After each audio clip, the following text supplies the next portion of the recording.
व्याकुल हो जाती है। और जब अक्रूर जी नंदराई जी के यहाँ पधारे हैं भगवान कृष्ण और बलराम को लिवा ले जाने के लिए, उस समय ये जो नंदराई जी हैं वो कह रहे हैं कि मैं अपने बेटे को नहीं भेजूंगा क्योंकि अभी हमारे बच्चे छोटे हैं, शहरों के नियम वो जानते नहीं हैं। तब भगवान कृष्ण कहते हैं कि पिताजी मुझे मामा जी के वहां जाना है, और नंदराई जी हाँ कर देते हैं। रात्रि के समय भगवान अपनी माँ की गोद में सोए हुए हैं।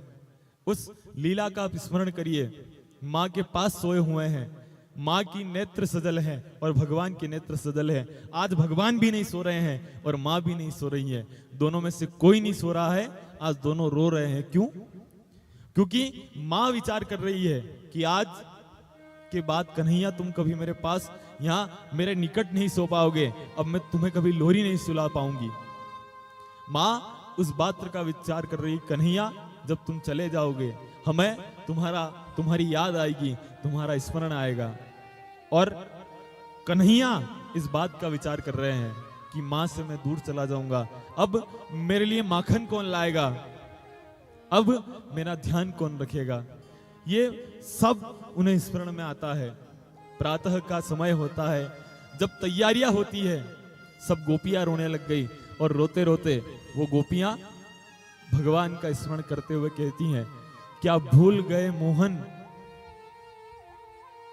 क्या याद नहीं मोहन तुमको, बंसी की तान सुनाना वो, क्या याद नहीं मोहन तुमको, वन में गैयों का चराना वो, गायें तो आज भी हैं वन में, तुम गोकुल आना भूल गए, मथुरा में जाकर मनमोहन तुम बंसी बजाना भूल गए। क्या याद नहीं मोहन तुमको, मैया का माखन खिलाना वो। क्या कन्हैया तुम अपनी माँ के उस दुलार को भूल गए, उस प्रेम को भूल गए। और जब ब्रजनारियां व्याकुल होती है, सबको भगवान धीरज बनाते हैं, सांत्वना देते हैं, और जब भगवान प्रस्थान करते हैं, ये बहुत करुणा की लीला है, बहुत करुण रस की कथा है। परंतु समय का अपने पास अभाव है, समय का अपने पास अभाव है। और जब हम यहां पर इस कथा को समझें तो जब भगवान पधार रहे हैं, सब गोपियां भगवान के रथ के पहियों के आगे सो जाती है।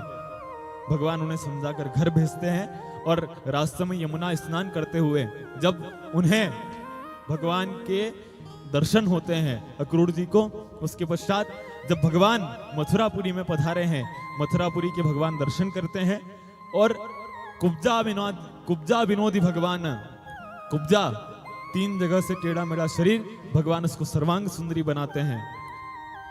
भगवान जब आगे पधारे वहां उन्हें एक धोबी मिलता है, और धोबी जब मिला तो ये धोबी भगवान को देखकर कहता है कि चल अलग हट जा मेरे रास्ते से, मैं राज धोबी हूं। तब भगवान कहते हैं धोते तो कपड़ा ही है ना, धोते तो कपड़ा ही है। भगवान एक मुट्ठी का प्रहार करते हैं, वहां पर जितने भी धोबी थे सब गठरिया छोड़कर भाग जाते हैं। भगवान गठरिया खोलते हैं और उन गठरियों में से वस्त्र निकालते हैं, अपने मित्र को देते हैं। मित्र कहते हैं कि भगवान वस्त्र बड़े और शरीर छोटे। सब दर्जी मामा के यहाँ गए, क्योंकि मामा जी के गांव में जितने भी लोग रहते हैं सब लोग मामा होते हैं, सब मामा ही होते हैं। दर्जी मामा के वहां गए, दर्जी से जाकर कहा कि आप इन कपड़ों को हमारे नाप के बना दो। दर्जी ने कपड़े अपने नाप के बनाए, और जब कपड़े नाप के बनाए तब पूछा कि इसके बदले आपको क्या दें। तब दर्जी कहता है कि भगवान मैं चोला बनाता हूं, आप चोले बनाते हो, मैं चोले की लाज रखने के लिए कपड़ा बनाता हूं, आपके यहां मैं आऊं, मेरी लाज आप रख देना, बस इतना आशीर्वाद मुझे प्रदान कर दो। और उसके पश्चात एक सुदामा नाम की माली से भगवान अच्छे फूलों की माला लेते हैं, उससे पूछते हैं कि भगवान ने पूछा कि तुम्हारे लिए क्या व्यवस्था। तब भगवान के विश्वास पात्र ब्राह्मण के साथ पाती भेजती हैं। रुकमण पाती लिखनी कड़वानी मड़की, रुकमण पाती लिखत कड़वानी मड़की, अब तो वेगा पधारो मारा द्वारिकानाथ, अब तो वेगा पधारो मारा द्वारिकानाथ, सांवरा पाती लिखत लेना भर आया जी। बोलिए सांवरिया सेठ की जय। एक विश्वास पात्र ब्राह्मण के यहाँ पर, ब्राह्मण के हाथों जब माँ रुक्मिणी जी संदेश भेजती हैं, वे अपने कुल देवी का पूजन करने के लिए जब पधारे हैं, भगवान वहीं पधार कर रुक्मिणी जी को अपने रथ में बिठाते हैं। शिशुपाल और रुक्मी जब अपनी सेना लेकर के और भगवान के ऊपर आक्रमण करने के लिए आते हैं, भगवान उसी समय एक एक बाण ऐसा चलाते हैं कि सबके हाथ से धनुष छूट जाते हैं। भगवान द्वारिकापुरी में पधारते हैं और भगवान का विधि विधान से विवाह होता है। मैं आपसे अनुरोध करना चाहता हूं कि जब भी विवाह हो तो विधि विधान से विवाह होना चाहिए।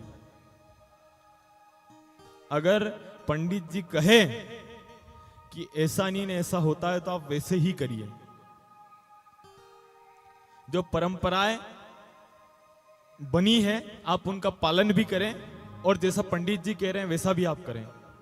और पुरुष तो इसमें कोई बात नहीं, पर मेरी बहनें बहुत ज्यादा हस्तक्षेप करती हैं और विशेषकर जो भुआजिया बन गई है, वो जो भुआजिया बन जाती है ना, जब इनके पीहर में शादी होती है तब ये जाती हैं और वहां पर महाराज जी अगर शास्त्रोक्त विधि से विवाह करवा रहे हैं और इनके गांव की अगर कोई परंपरा अलग है तो वहां पर महाराज जी से जाकर कहती महाराज थाने यो ही नहीं आवे, महाराज थाने यो ही नहीं आवे, महाराज थाने यो ही नहीं आवे। और जब मेरी बहनें ये बात कहती है ना तो ऐसा लगता है जैसे काशी जी बनी नहीं वे।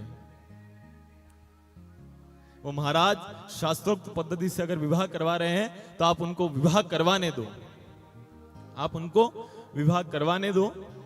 जब भी कभी आपके यहाँ विवाह हो, परिवार में विवाह हो, कुटुंब में विवाह हो, तो एक बात आप सदैव ध्यान रखना कि वर और वधू कभी भी जूते चप्पल पहनकर न माया के सामने बैठे और न मंडप में बैठे। विवाह के लिए बैठे ना तो जूते चप्पल पहनकर नहीं बैठे। क्यों? क्योंकि वहां पर भगवान विराजमान रहते हैं। जब भी विवाह के लिए जाते हैं ना, वहां पर गणपति, षोडश मातृका, रुद्र कलश, नवग्रह सब विराजमान रहते हैं। और वहां पर अगर आप जूते पहनकर बैठोगे तो फिर क्या होगा? इसलिए आप जब भी विवाह हो तो जूते चप्पल खोल करके आप बैठना। अब मेरी कोई जो भुआजिया बन गई है ना, मेरी बहनें, वो विचार कर रही हो कि महाराज क्या बात कर रहे हो, वीन राजा होता है। अरे वीन राजा हो सकता है पर वीन भगवान से बड़ा नहीं है। वीन राजा होगा पर वीन कभी भगवान से बड़ा नहीं हो सकता है। भगवान की क्या मंदिर में आप जूते चप्पल पहनकर जाते हो? और जिस दिन भगवान के मंदिर में जूते चप्पल पहनकर आप चले जाओ, उस दिन आप बात करना कि विवाह के समय जूते चप्पल